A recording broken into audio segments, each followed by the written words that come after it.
Nous voici donc pour la correction des exercices du 17 avril. Alors là-dedans, je m'excuse, j'ai craqué, je ne me suis même pas aperçu, parce que j'ai l'habitude de le faire, et puis j'ai décidé que je ne faisais pas cette année. 2 fois, dans cette feuille d'exercice, j'ai fait appel à quelque chose que vous ne connaissiez pas.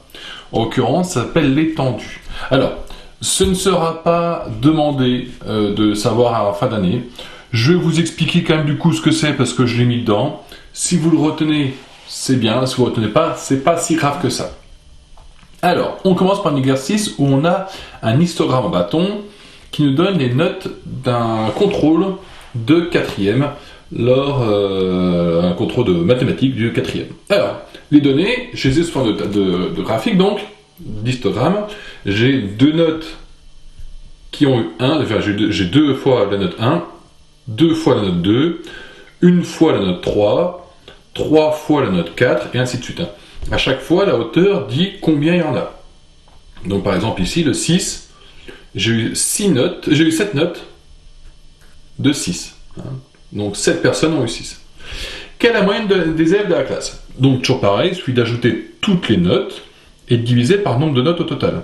Autrement dit, on va faire 1 fois 2, puisque j'ai 2 fois la note 1, plus 2 fois 2, puisque j'ai 2 fois la note 2, plus, hop, je vais me recadrer, voilà, on est mieux comme ça, plus 3 fois 1,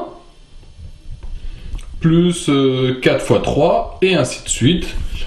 Et on va à la fin diviser par le nombre total de notes que nous avons. Donc je finis 7 fois 5, plus 9 fois 4. Et je divise par le nombre total de notes que j'ai, c'est-à-dire que j'en ai 2, plus 1, plus 3. 1, c'est à chaque fois les effectifs. 2 là, 1 là, 3 là, et ainsi de suite.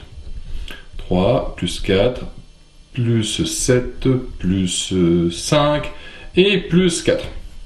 Donc ce qui nous fait, du coup, une moyenne de 5,5 à ce contrôle-ci. Voilà. La médiane. Alors déjà, on va se poser la question, combien on a eu de notes au total? Il suffit de calculer ce qui est en dessous. Ce qui est en dessous, ça nous donnait 28. Autrement dit, on a 28 élèves dans cette classe. Quelle est la note médiane? Donc la note médiane, je rappelle, c'est on met toutes les notes dans l'ordre et on coupe au milieu. Donc si je mets toutes les notes dans l'ordre, on imagine que j'ai mis comme ça, voilà. J'ai envie de diviser en 2 le paquet. Donc, vu que j'ai 28 notes, je vais pouvoir couper 14 à gauche, 14 à droite. Donc, autrement dit, j'en laisse 14 à gauche et je vais couper après le 14e. Donc, autrement dit, je vais couper entre le 14e et le 15e. Donc, j'ai besoin de connaître la note du 14e et du 15e et puis je vais couper entre les deux. Donc, on n'a plus qu'à chercher, on va faire ce qu'on appelle les effectifs cumulés croissants. Si je compte que les notes 1, j'ai 2 personnes. Si je compte ceux d'avant de ce stylo là, j'en ai 4. Là, j'en ai 5 maintenant. Je rajoute les 3 là, j'en ai 8. Je rajoute les 4 là, j'en ai 12. Je rappelle, je veux le 14e et le 15e. Et je rajoute là, et là, j'ai dépassé 15. Puisque j'arrive, j'étais à combien? Je ne sais même plus. J'étais à 12, je crois, là, ça. 2, 4, 5, 8, 12, voilà, 12. 12 et 7, 19. Donc, j'ai 19, là j'avais que 12 notes, jusque là. J'ai rajouté ce paquet là, j'en avais 19. Autrement dit, le 14e et le 15e sont dans le paquet que je viens de rajouter.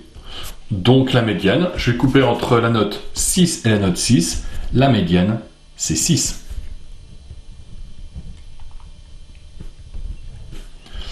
Alors, c'est là la question que vous ne connaissez pas, alors je vous la donne.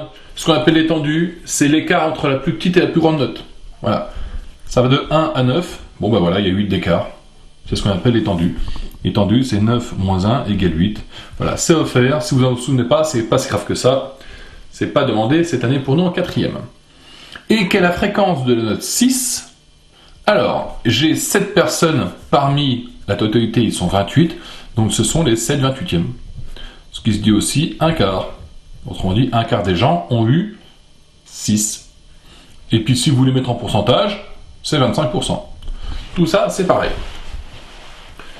Ensuite, on va passer à un deuxième exercice Ou, pareil, il y a une petite difficulté parce que j'ai été trop bête et j'ai utilisé l'étendue également. Voilà, en l'occurrence, vous la voyez ici, c'est l'étendue 80. Bon, alors on va juste expliquer comment ça marche. Donc on demande de comparer les nombres d'habitants dans les pays de l'Union Européenne et les pays hors Union Européenne. Alors, hein, ce sont les vraies valeurs. Hein. J'ai pas menti, quand j'ai fait ce tableau-là, j'ai rempli les vraies valeurs. J'ai viré tout ce qui est principauté. C'est-à-dire que les petites villes, je sais pas, par exemple, Liechtenstein, je l'ai pas compté, j'ai pas compté Andorre, j'ai pas compté Malte. Enfin bon. Donc, j'ai répertorié les valeurs des pays, enfin, le nombre d'habitants des pays de l'Union Européenne et en dehors de l'Union Européenne. Donc, si on enlève les principautés, j'ai ces pays, j'ai par exemple le premier pays, il y a 1 million d'habitants, là c'est 2 millions, 2 millions, 3 millions, 3 millions, 5 millions, 4 millions, 4 millions, 5 millions, 6 millions, et ainsi de suite. Donc comparer le nombre moyen d'habitants dans les pays de l'Union Européenne et celui hors Union Européenne. Les pays de l'Union Européenne, bon la moyenne je l'ai déjà, c'est 18. On va calculer les pays hors Union Européenne. Donc pour cela, ben, je vais ajouter tous les nombres d'habitants de tous les pays de l'Union Européenne, des pays hors de l'Union Européenne, et je vais diviser par le nombre de pays que j'ai. Donc j'en ai 1, 2, 3, 4, 5, 6, 7, 8, 9, 10, 11, 12, 13, 14, 15, 16. J'ai 16 pays en dehors de l'Union Européenne. Si j'ajoute toutes les valeurs que j'ai là, ça me faisait 330. Donc j'ai 330 millions d'habitants en dehors des pays de l'Union Européenne. Et 330 millions divisé par 16, ça fait 20,625. Donc hors pays Union Européenne, c'était 20,625. Dans l'UE, on l'avait déjà, c'était 18. Donc plus qu'à comparer. En moyenne, les pays qui ne sont pas dans l'Union Européenne sont plus peuplés que les pays de l'Union Européenne. Voilà. Faut dire qu'ici, on a quand même 2 pays qui font vraiment monter le nombre. En l'occurrence, hein, ici c'est la Russie et ici c'est la Turquie. Ensuite, dans toute l'Europe, combien de pays comptent 10 millions d'habitants ou plus? Alors, ici, déjà, hors de l'Union Européenne, j'en ai 1, 2, 3, 4. Bon, cela c'est fait. Maintenant, on va regarder combien je peux en avoir dans l'Union Européenne. Alors, il faut regarder la médiane. La médiane, c'était 9,5. Autrement dit, j'ai la moitié des pays de l'Union Européenne qui comportent plus de 9,5 millions d'habitants. Sachant que ce ne sont que des nombres entiers, j'avais bien dit que j'avais à chaque fois arrondi au million près. Donc tous les pays qui auront plus de 9,5, ils ont 10 ou plus. Bon, eh ben à vrai dire, si la médiane c'est 9,5, c'est-à-dire qu'en fait j'ai coupé en 2, entre 9 et 10 du coup. J'ai 28 pays au total de l'Union Européenne. Oui, j'avais compté encore le Royaume-Uni, hein, avant le Brexit. Donc en fait, j'en ai 14 qui ont moins de 9,5 et 14 qui ont plus de 9,5. Donc au total, j'en ai combien? J'en ai 14 qui font partie de l'Union Européenne, plus les 1, 2, 3, 4 que j'en dehors, donc ça en fait 18.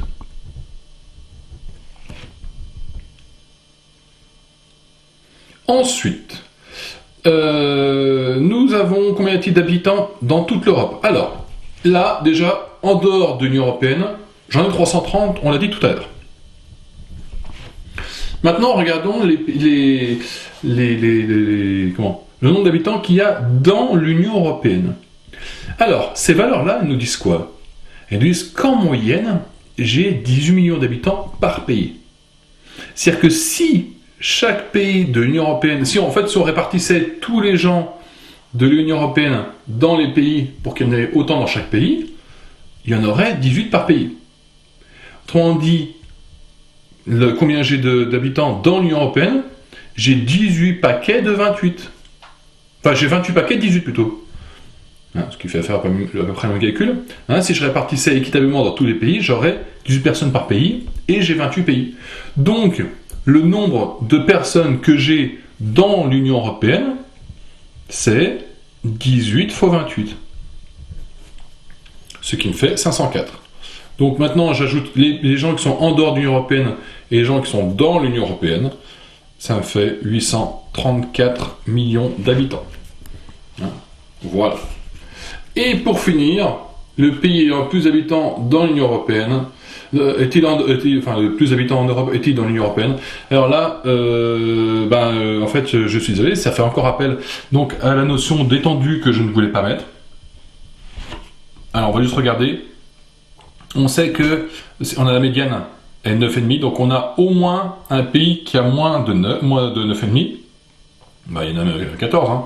Mais donc au pire, au plus grand que je puisse avoir, tous les pays de l'Union européenne, là, qui sont en dessous de 9,5, ils auraient 9. Voilà. Je suis sûr que j'en ai au moins un qui vaut 9, en tout cas, qui a 9. Et vu que l'étendue est de 80, eh ben, au grand maximum, le pays le plus peuplé de l'Union européenne aurait 89 millions d'habitants. Hein, parce que j'en ai un qu'à 9, et puis, sachant que l'étendue le plus petit, l'écart entre le plus petit pays et le plus grand pays, c'est 80 millions d'habitants, eh ben, au grand maximum, le pays plus peuplé de l'Union Européenne, ce serait 89 millions d'habitants, sachant qu'ici j'en ai 146, bon, bah, ce serait ce pays-là qui est plus peuplé de l'Europe. Et donc, il n'est pas dans l'Union Européenne.